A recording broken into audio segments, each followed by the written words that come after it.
Hey, what's going on, everyone? This is Mitch. Hope you all had a great Tuesday. There's a lot to discuss in this video. Looks like that there's going to be the chance for a coastal storm this weekend. So you're going to notice on your 5-10 day forecast that it looks like some things are probably going to adjust. So if you were expecting a nice weekend, a sunny weekend, as far as the southeast, it looks like some things have kind of shifted. We were talking about last night the potential for a storm system around Friday into Saturday, and the potential for it to shift a little bit northwest as these storm systems typically do in time. And it looks like that has been occurring in models from the last video I made last night. So what that means is no, we're not going to get some crazy southeast winter storm. We're in early November, and it doesn't matter how you draw it up. There just isn't enough cold air this time of the year. But what it does mean is the potential for a very rainy Saturday for certain areas. So that's really what we're gonna break down. And we have a chance to be just a raw, cold rain due to rain cooled air. So we're going to break that down, talk about here in the short term, the next couple of days as far as the weather as a cold front continues to ooze southward. It's a very nice day if you live in certain areas of the real deep south, but that's going to change tomorrow as the air mass switches to more like winter weather from basically now through the entire weekend. So that's what we're going to discuss. If you guys have not subscribed, hit the subscribe button for me. New month, trying to get the 10K subscribers by the end of the year. And we've definitely slowed down as far as growth. I don't even think I picked up 100 subscribers in the last month. So very slow growth here, and that's all right. You know, that's just how it is. The weather, luckily about the weather, it never stops. So I always will have something to talk about, and I'll always get to express my passion with you guys. So that's definitely something I look forward to here in the next, here basically in the future. So hit the subscribe button, like the video. Thank you all for the amazing support. Anything I can pray about, put it in the comments. Gives me an opportunity to pray for you guys.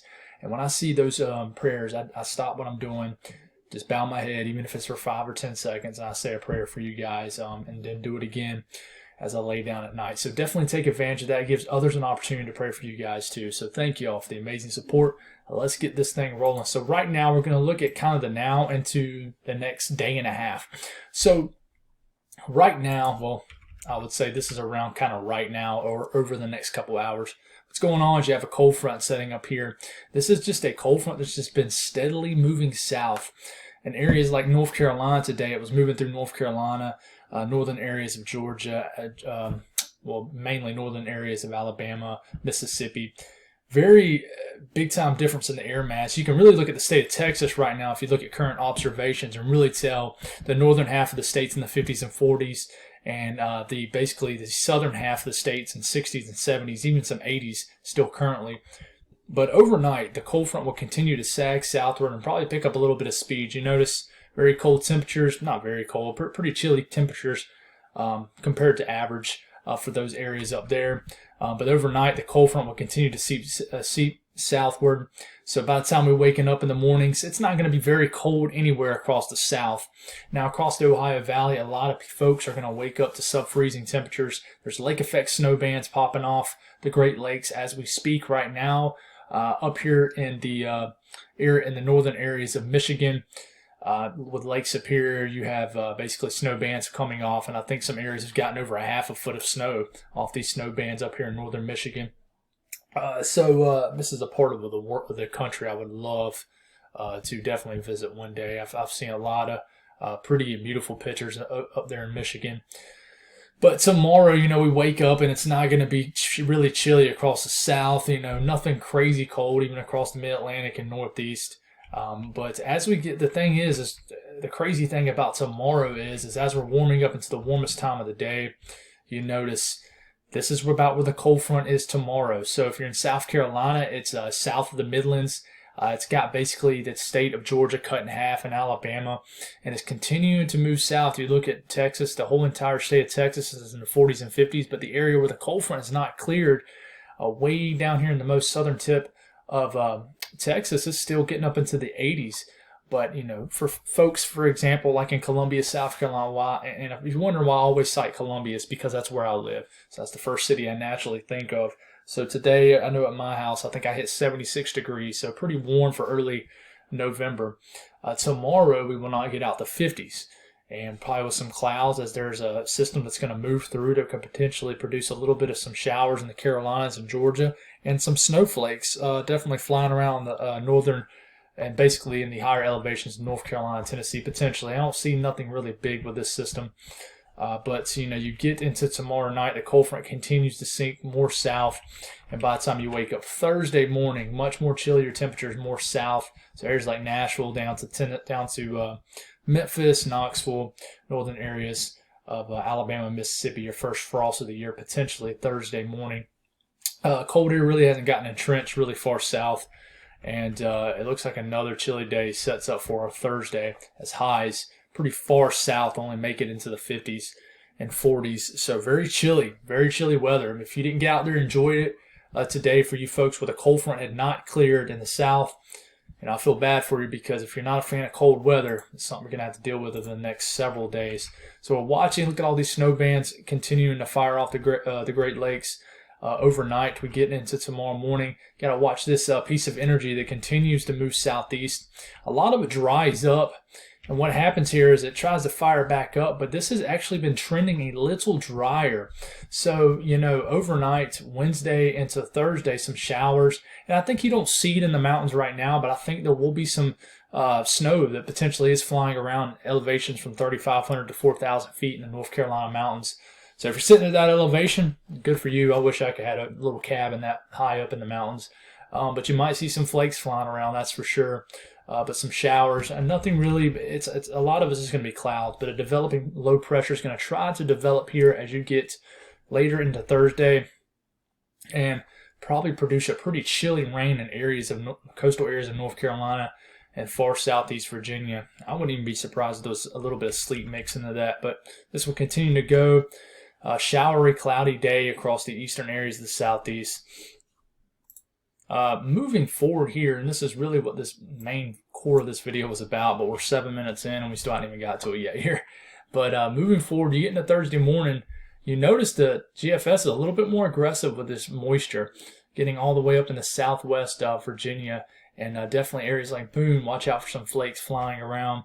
And this moves out, but then you watch this developing low pressure. As this cold front's kind of sagged, the cold air and the jet stream's kind of lagging way down here. The southern stream fires up a low pressure. This does the classic track of what you would like to see in January for a classic southern slider or a Miller A type track. Miller A meaning a coastal storm. And if we had enough cold air, if it was late December, January, February, potentially, and everybody says that. They say, well, if this was in January, this would be a snowstorm.